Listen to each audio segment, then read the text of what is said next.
জামাতের লোকেরা বিএনপির মার্কা নিয়ে ইলেকশন করেছে।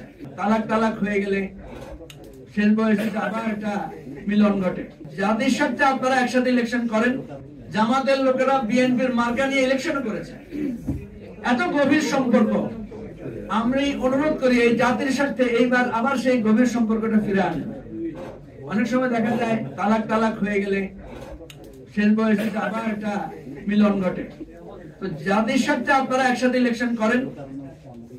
হয়তো বলবেন যে বিরোধী দল কারা হবে, ভাই ভোটারদের উপর ছেড়ে দেন, তারা কাদেরকে বিরোধী দল মানে।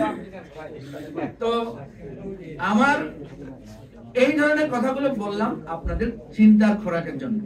এবং ইলেকশনটা যদি ভালো হয়, দেশটা সাস্টেইন করবে। আদার দেন বিএনপি ক্ষমতায় আসলে অন্যরা বলবে ভোটে কারচুপি হয়েছে।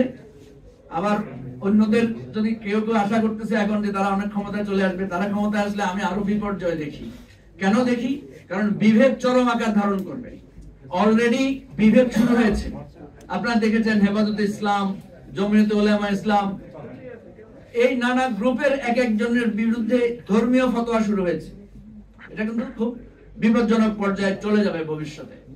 তো আমার কথাকে কেউ অন্যভাবে নেবেন না, ভুল বুঝবেন না।